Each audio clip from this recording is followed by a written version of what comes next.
Hey everybody, Mark Herman, aka LA Bengals fan on most of the major platforms, and I'm joined here by almost our entire crew of super fans. We got Heath Goldman, and we've got Devin Circus and Jake Circus of the Jake Circus podcast, and this is the free agency preview Jungle Talk. Yeah, all right. Today. So, I'm assuming that by the end of today, we'll have a bunch of Bengal fans freaking out because we're a couple hours into the legal tampering window, and we haven't signed anybody, and that usually look for Facebook to be. Oh, wait, Mark, do you not know? Did you not see? Man, we got a safety. Yeah. So no, I missed it. I went to the bank. Wait, when did we sign? You didn't see? No, I We didn't. got a safety about 20 Oh, minutes breaking ago. breaking Geno news. Stone from the 20 minutes Ravens. ago. Tell me, because like I said, I ran to the bank real quick. Go ahead. I Geno thought you Stone from knew. the Ravens. No, Go I didn't ahead, know. Jake. We got Geno Stone of the Ravens, 24-year-old safety. Nice. Oh, you know what? So that's one of my favorite things to do is not only bolster our team, but take somebody off a competing team. So that's a double dipping. That's as good as double dipping on a bet. Go for it, Devin. I've already gotten a text from one of my Ravens fans saying you got a good one there, and he knows his football, and Jake loves it too. I'll let Jake dive in. He knows him well. Yeah. Well, before we do anything, Jake, tell them where they can find all your stuff because we got March Madness coming. You do some amazing podcasts. Tell them where they can find you. Well, I'm gonna try to get a podcast up before the tournament starts. But yeah, Jake Circus podcast, Spotify, and YouTube. But specifically, follow me on Twitter. We're on a 9-1 hoops run, watching just complete shitbox tournaments with a bunch of shitbox teams, but they're entertaining and they're fun. Was spending the night last night watching the Big Sky, the Southland, the SoCon, and the Patriot League. So that was fun. Yeah, so we're on a little 9-1 hoops run into the big week of conference tournaments and into obviously the main event next week. So follow me on Twitter at Jake Circus. All my plays are gonna be on there. I'll be sending out futures for the tournament and all that good stuff pretty soon. Yeah, no, I got to tell you. No, wait, Mark. No, Jake. No mention of where we can find you in the summer. Can I be a proud dad, or is that for another show? Oh my God, yeah. So I guess now I'm gonna name my Twitter account Jake Circus BR. I accepted a job with Bleacher Report about a week ago, so that'll be where I'll be after I graduate in 60 something days. Counting it down. Well, you should be following Jake or Jake BR because he gave, what do we got, 125 games between Thursday and Saturday? Was that the count? Yeah, so Wednesday through Friday, because Saturday is a lot of the Power 5, Power 6 finals, but Wednesday to Friday is like all the quarters are all at once. The semis are on Friday for most conferences. 126 games in conference tournaments Wednesday through Friday. There's like this ongoing debate, and we'll get into the Bengal stuff in a sec, but like there's this ongoing debate of conference tournaments better than the actual March Madness. I don't care. Like it's nonstop basketball both ways. So yeah. There's lines on all the games, and I can bet on them. So we don't have any preference. If you don't follow Jake on Twitter, he gave a great money line. And was it 2-3 weeks ago? Wake Forest beating Duke. I jumped on it. Thank you. So they're there. The Nuggets are there. You just got to follow Jake and find him. So and had a good one yesterday with the Drake Bulldogs. They won the Missouri Valley. They beat everyone's favorite potential Cinderella for the tournament, Indiana State, who have been really good all year long. If you were following me, you would have had Drake plus 2.5. They almost blew a 20. They were up like 25 and they blew it, but they survived late and punched their ticket to the dance. Drake will be an interesting team in a couple weeks. So. But and if you don't subscribe, please subscribe. This is a show by fans for fans. It's all we ask. We don't ask you for money. We don't ask you to buy things. This is, like I said, this is all for you, by fans for fans. Please subscribe. Please hit the like button or the bell so you get the notifications, and give us a thumbs up. It helps us out with the AI. So, well, one of the things I had was I was going to talk about whether or not we were going to spend money because I really wanted to see them get a starter. If you looked at our list of secondary, we needed a bona fide starter. Especially following the Mike Hilton tweet this morning with the shaking my head emoji, not the emoji I wanted to see him tweet out. So that was great news. Like I said, happened within the hour. I wasn't at my computer. So that's the start. Let's just take care of a couple news and then we'll jump in. We got a pair of compensatory picks, couple 6th rounders for Bell and for Hurst. We re-signed Trayvon Williams, re-signed Drew Sample, and re-signed Cody Ford. Not outside of the safety news, the Cody Ford I like. I mean, he's a body. He did well. No, we need body. So, depth. I read an article, and I'm sure it's just going to be up Jake's alley, that one of our compensatory picks really could be and should have been in the 3rd round as opposed to the 6th round. It looked like the NFL made the mistake, and then they've got to figure out how to go back. And I read it this morning. I'll forward it to you, Devin, because you're looking at me like I'm crazy. No, because we signed Orlando Brown, so the pick that we would have gotten for Jesse is negated because we signed Orlando Brown. We gave out a specific amount of money. I forget the thresholds. But it's like big time free agent. Jesse and Orlando Brown washed. Yeah. Right. This article did not reference any names. I'll forward it to you guys if you just peek at it. So you don't know anything about it. That's fine. We don't have to spend any time on it. But I read it this morning. And I was just curious if we had known. The difference between a 6th and a 3rd obviously is a huge issue.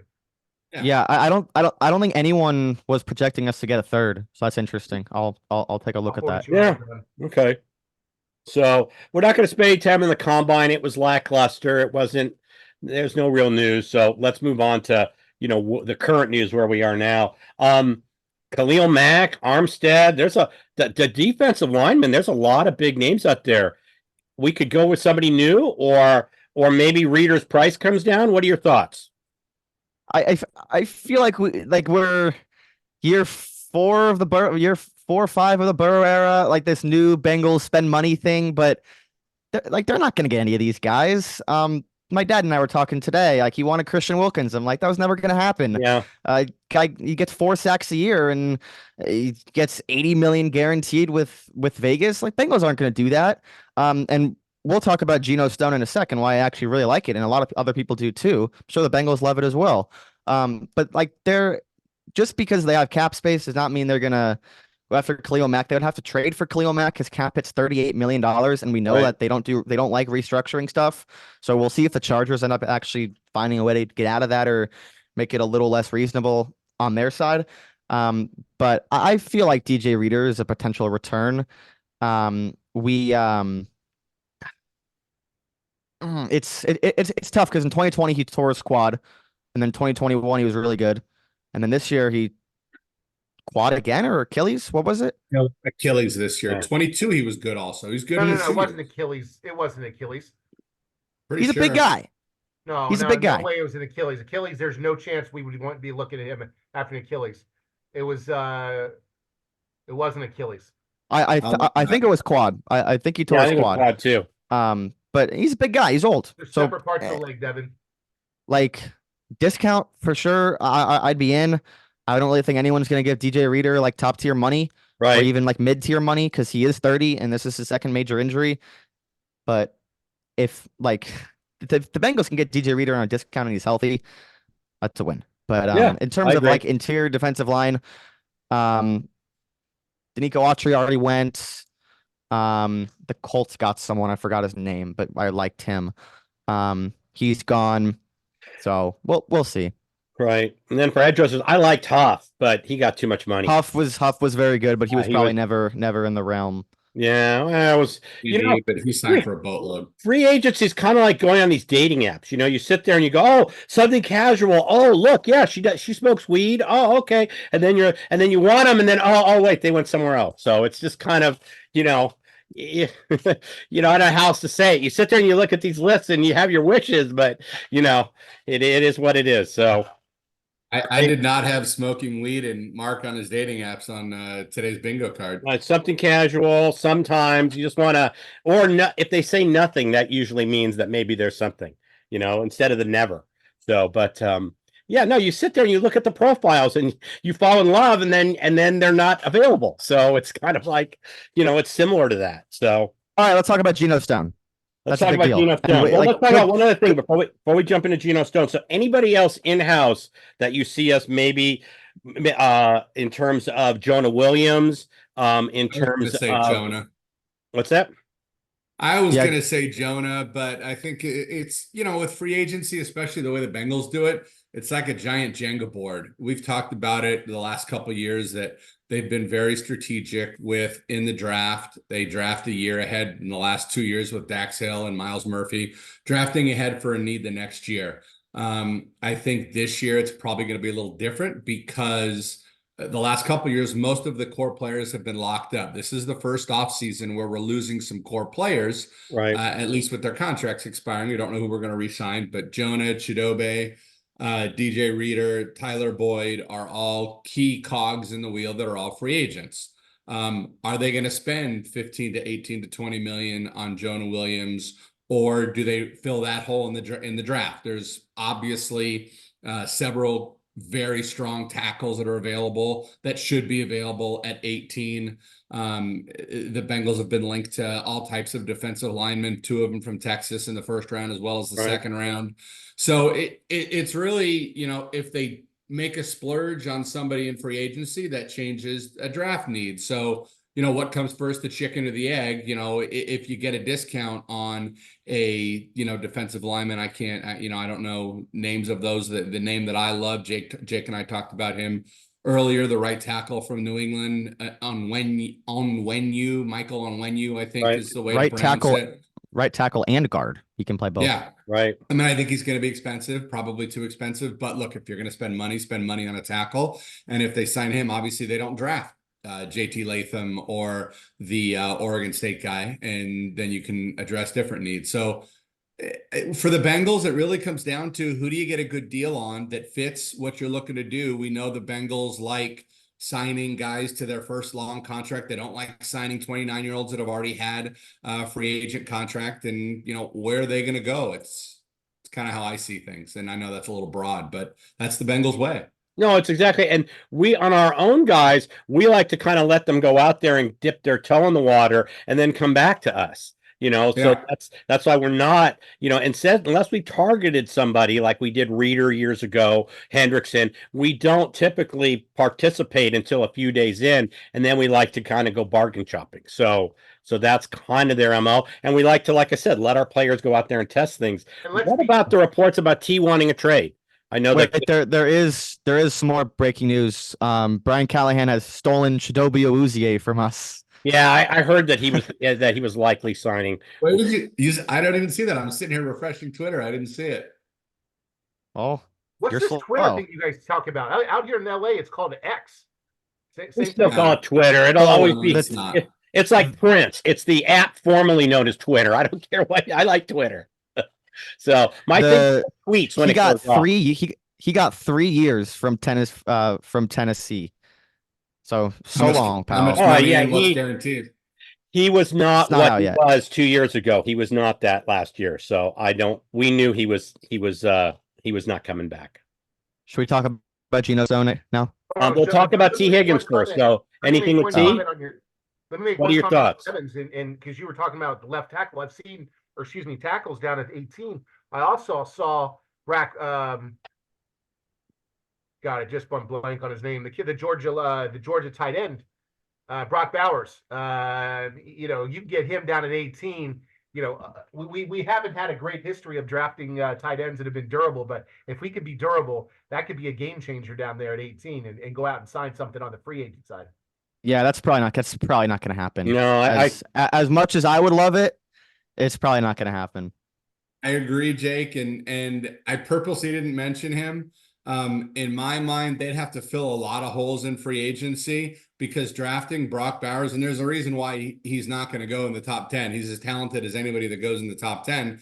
It's based on just not positional scarcity, but positional value. And drafting Brock Bowers comes from a place of luxury or desperation. And I don't think the Bengals are either, unless they sign a defensive tackle, a right tackle, and a corner in free agency, and I don't see them filling all those holes in free agency. And I also don't think Brock Bowers gets past Indy at 15 because I don't know that they're desperate, but they got a young quarterback, and that's an ideal weapon. I don't see Bowers getting past 15 in the Colts. They just gave Pittman a lot of money. Yeah, no, I see it going O-line, exactly like you said. I agree with you 100%. O-line, D-line, corner. I don't see us doing I don't see us drafting a tight end at 18.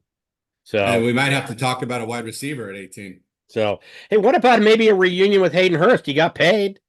He's released. No, we don't need to bring Von Bell back. We don't need to bring CJ back. We don't need to. I don't want CJ.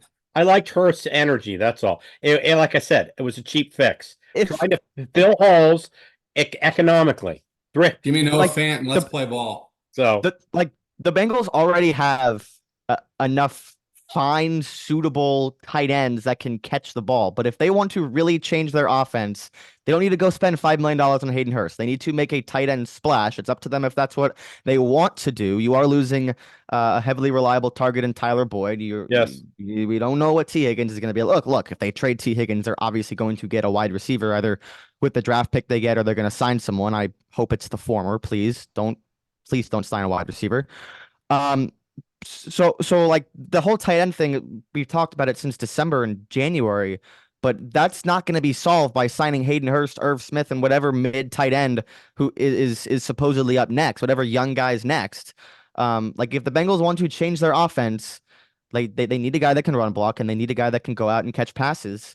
And that's not Hayden Hurst. It's not any of the other C tier tight ends that are going to be on the market. So they either aren't going to do anything about the tight end position for the millionth year in a row, or they're going to do something about it and put some valuable resources into that position for the first time in this era.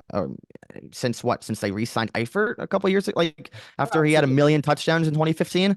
So yeah, like that's it on the tight end position. It's up to them. I there's just no purpose in signing another 1-year deal at that spot and wasting resources on that position when it's not going to do anything because they have guys in that roster. Like they don't have any guys. They have. I was just going to say, yep. And I was just going to say, Jake, I'd much rather bring back Tanner Hudson. We know my man love for him, and frankly, you talk energy. He's a poor man's Hayden Hurst. Very similar ball player, similar energy. Heck, they almost look alike too. Yeah.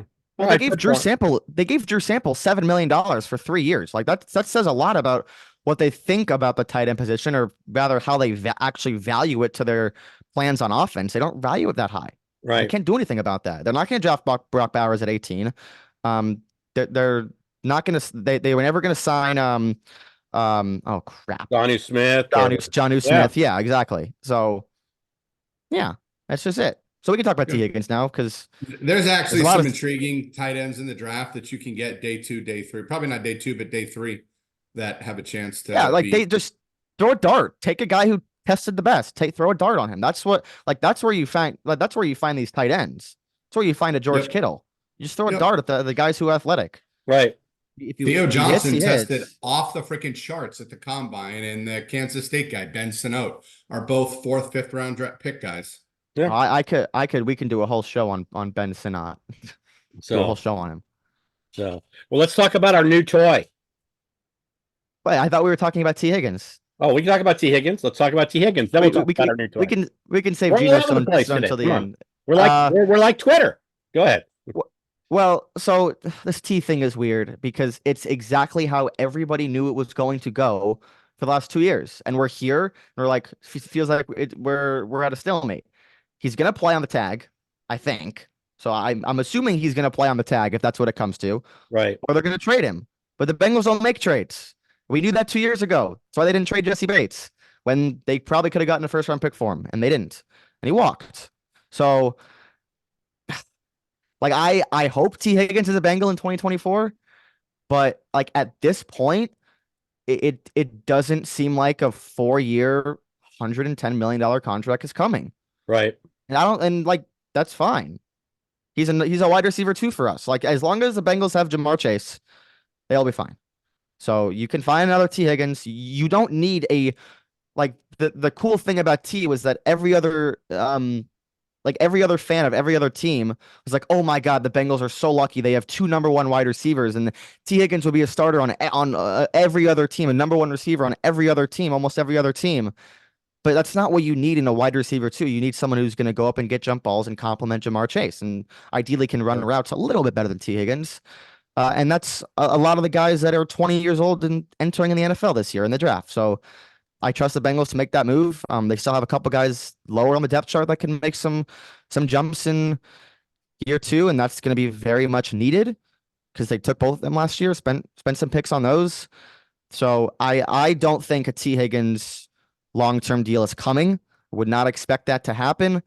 But but T Higgins as a Bengal for one last ride in 2024 should make every single fan excited. Yeah, I actually agree. And we won't have him after 24. When the Bengals use the franchise tag, the player's gone after that. That's our history. So, Yep. so if he plays on the tag, that's it.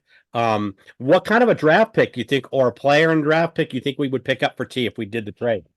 Well, let me jump in because I've got some fun notes on that one. But I want to follow up on a couple things that Jake was saying. One, yeah, this is the exact same thing we saw with Jesse Bates. What I will say is, and one of you used the term one last ride. If we get one last ride at a T and it takes us where Jesse's last year took us to the Super Bowl and he walks, I'll take it. You know, Right. we've joked, and as Bengals fans, you know, what would we give up to get to a Super Bowl? We've been there now. What would we give up to win a Super Bowl? There's nothing that's not off limits there. The other comment is actually, I'll save my question for Jake to last so I can keep going. This is the right draft to need to replace a wide receiver, and maybe in the second or third round we do what we've done the last couple of years and draft for next year. There are plenty of starting wide receiver 2 type guys that will be available in day 2 in the second or third round. And my question for Jake is, I don't know if you just threw out 4 for 110 or you think that's a realistic figure for T, but why so much? You know, Michael Pittman got just under 25 a year. Why are you throwing out, if my math's right, 27.5 for T? Were you just throwing out numbers, or is there something to that? Pittman got 3 for 71, I think, which is less than 25 a year. T is better than Michael Pittman. I think that tells you a lot, like about that Pittman almost got to 25, which is a little scary when we're going to be talking about Jamar Chase in a couple months. So I guess that is what, May? We can start talking about that? Jamar Chase? Yeah. Glad it's not my job to do that. But yeah, like I think T will get 25 plus. But again, it's all about the guaranteed money, and that's what the Bengals won't give him. And keep in mind, his agent, who's always been a problem for the Bengals, is the same agent that negotiated Deshaun Watson's contract with the Browns. Right. And frankly, if they never draft another guy that this guy represents, I'd be fine with it, because I don't know enough. Isn't he Bates' agent? Isn't he Bates? Scott Boras? Yeah, he was Bates' agent. Bates' agent too? Yeah. Yeah. And Deshaun. Yeah. It's interesting. Yeah, so everybody's, the Browns arguably made a splash move. Steelers arguably made a splash move. It'll be interesting to see what we end up doing. Well, I don't really know if a splash move is coming. Like, then we can kind of funnel into Geno Stone, because this is what the Bengals do. Like, they have star players. They don't really need to. By the way, Giants just are trading for Brian Burns. Those are moves that turn a really shitty team into a threat in a good division. Brian Burns is, I can count on my left hand how many pass rushers in the league I take over Brian Burns at the current stage. That is an elite player. Bengals don't need to do that. They don't need to go get Khalil Mack. Like, they don't need to sell tickets. They need to change what was the worst part of their team last year, and that is the back end of the defense. And maybe a pass rush too.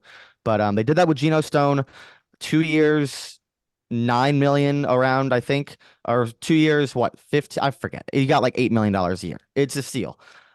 He is a guy who did not play a lot, was 7th round pick in 2020. He's been in the league a while, is only 24 and a half years old, and took his first opportunity with the Ravens this year when Marcus Williams got hurt early in the year and stole that job. Ravens did a lot more 3 safety looks with him, moving Marcus Williams kind of all over the place, and Kyle Hamilton as well. And Geno Stone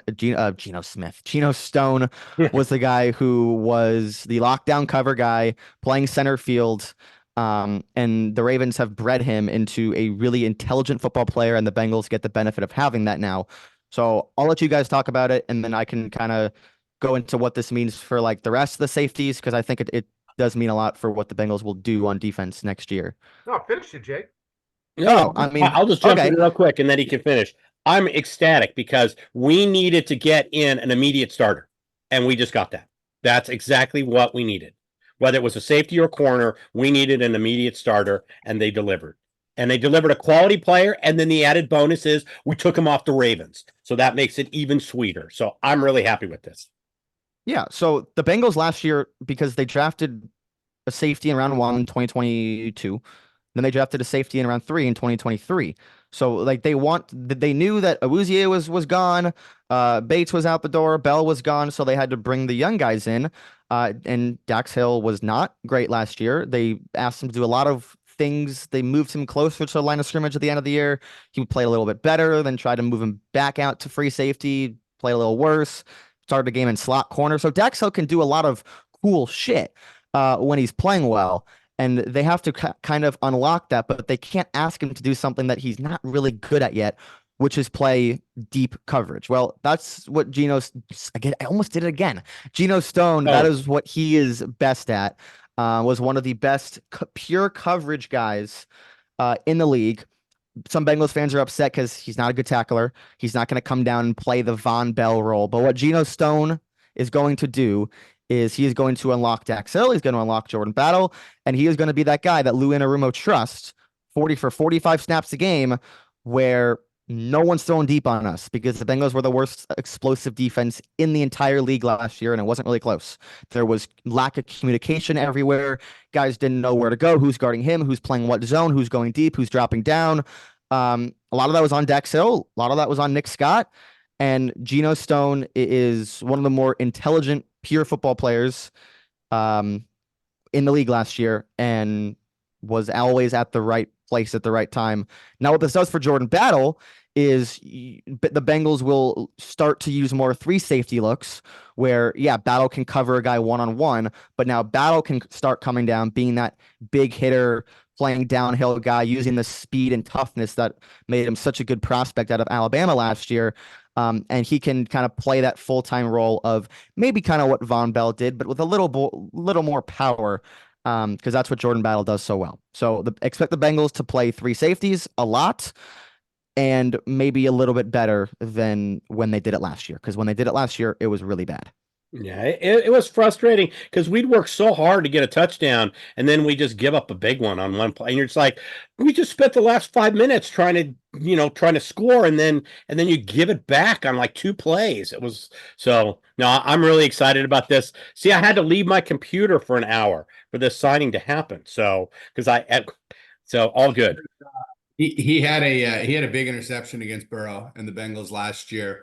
That's already making its rounds on Twitter, and somebody pulled, I forgot what they used to describe it, but some very specific and poignant compliments that Zach had post game about Geno, and they dug in. It was very unlike recognition of an opponent that Zach gives. So it's just interesting. There's some interesting reads out there on it, but yeah. And like I said, I've got a Ravens fan that knows his football. He's the type of guy that knows your backup punter and backup lineman, and very complimentary. So we got a good one there. Yeah, no, excellent. We got a quick question that we haven't discussed at all.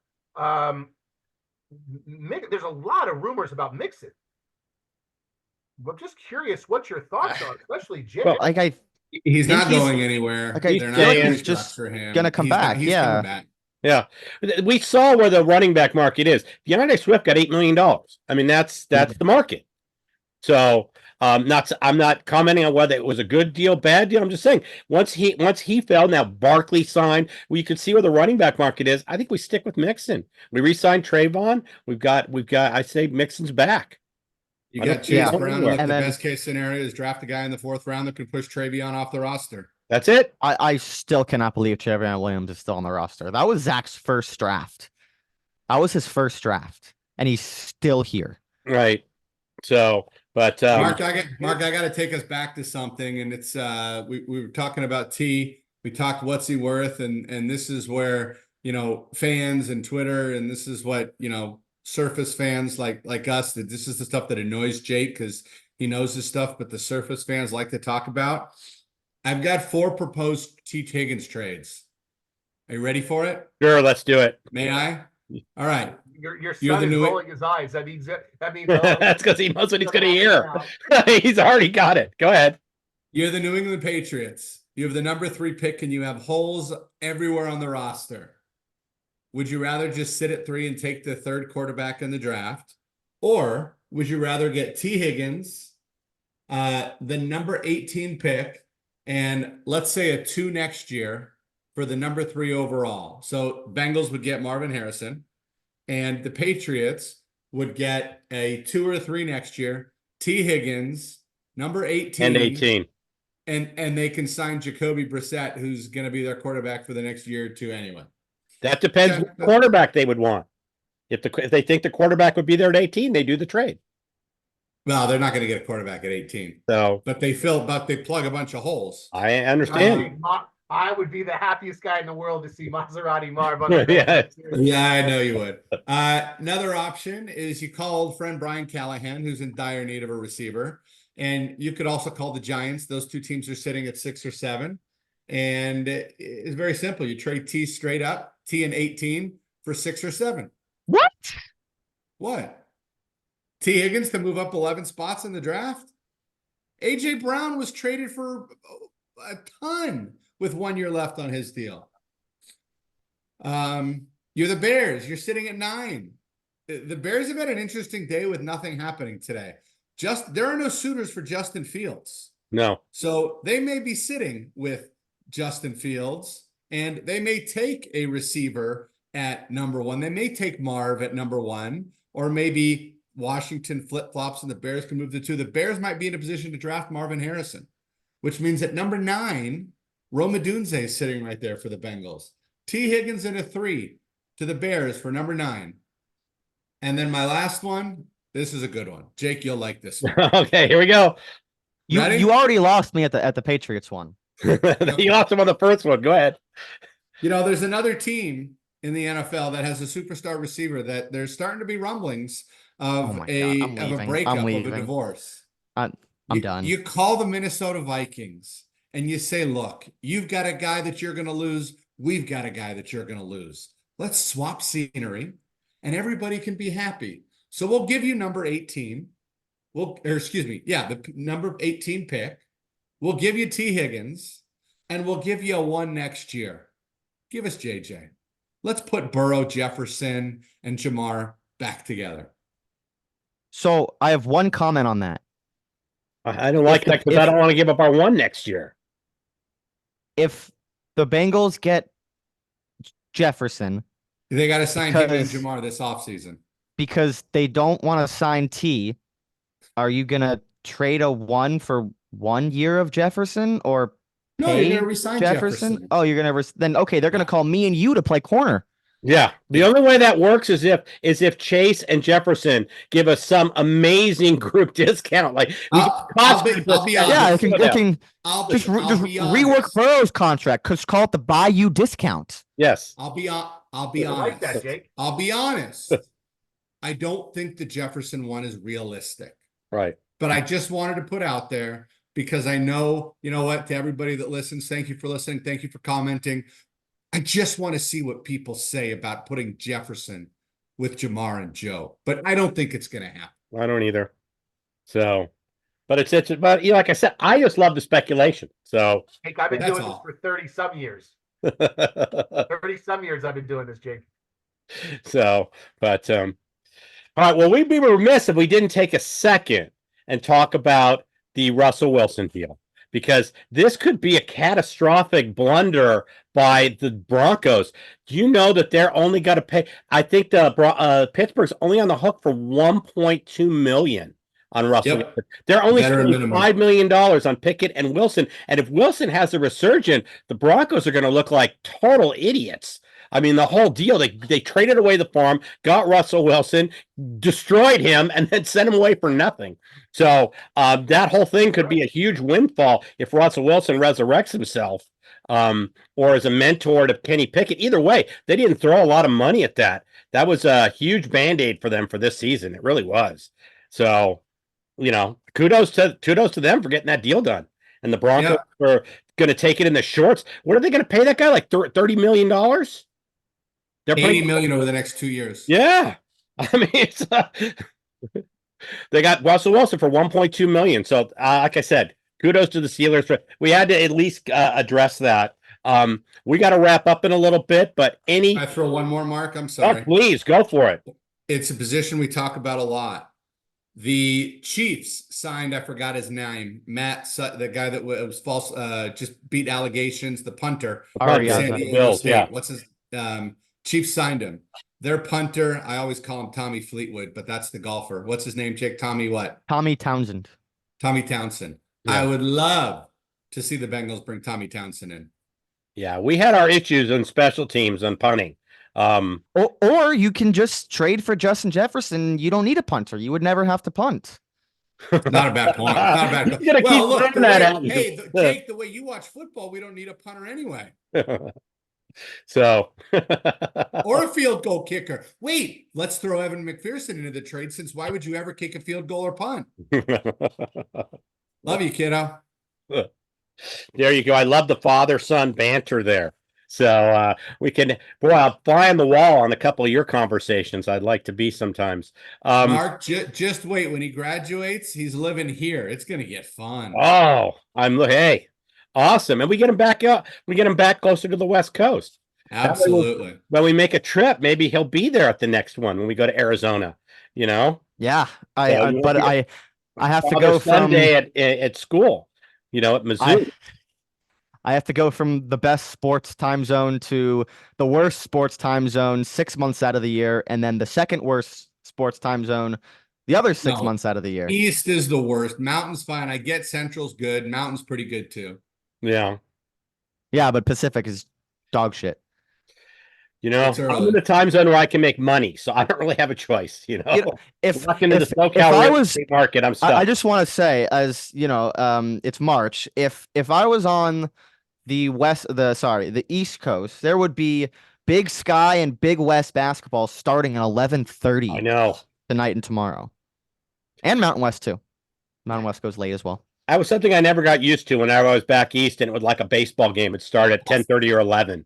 You're just like, awful. I want to commit to this and stay up till 2 a.m. I mean, I will never forget my first Monday night football living in the East Coast. It was absolute torture waiting till 9 o'clock for the game to start. Right. Hey Jake, don't forget, once you get back to Arizona, we got the inn at Grand Canyon. You can go watch all the Big West basketball you want. Nice. So, except that's whack. So they're in the whack. They're in the whack. Hey, we're all going to be sitting watching. We're all going to be sitting watching everything going on, because this is going to dictate what we're going to be talking about coming into the draft, what we do over the next couple weeks. So that'll tell us a lot about what their draft board looks like. So happy with the Stone signing. And Jake, hey, let's before we sign up, because we promised them, let's get a couple of winners from the March Madness. You want to do futures, or you want to? Yeah, well, hopefully we do a show before the tournament starts, so I can give like the stuff that I'm fully on. But one future for the SEC, I forget what they are. I haven't taken it yet. Well, one from the SEC, one from the Mountain West. Nevada to win the Mountain West. And then Auburn to win the SEC tournament. Okay. All right. Okay. And then wow, they've been awful lately. When we do a show is going to be based on the news. So, but I hope we get one in before a tip next week on the tournament after Selection Sunday. So definitely, like I said, if you don't subscribe, please subscribe. You can see it's a fun show. This is all by fans for fans. We've got our future Bleacher Report gentleman there, Jake. Follow him on Twitter. Remind them where they can find your stuff again. At Jake Circus on Twitter, SIRKUS, and then Jake Circus Podcast, Spotify, and YouTube. When we eventually will do another episode sometime, I don't know. Okay. Hey Riley, Mark, a little quick shout out to my son Riley, who's in Myrtle Beach, South Carolina, playing in a college ultimate frisbee competition. There you go. Living his best life in college. Oh, no, do it now while you're young, man. Enjoy it. Oh man, I miss those days. If you don't subscribe, please subscribe. It's all we ask. Hit the bell. You'll know when we put another episode up, because there's breaking news. So with that, any other parting comments, or we're going to sign off? Jake's got to get there. I'd like to see some free agent signings. Don't need to be big splashes, but I'd like to see us fill some holes. Well, we'll do it. Like I said, our history is let our guys test and then see what's there. So we'll have something by next week. So probably a show next week. We'll see how the news plays out. And I'm going to say, hoo day, everybody. Have a good rest of your day. Good day.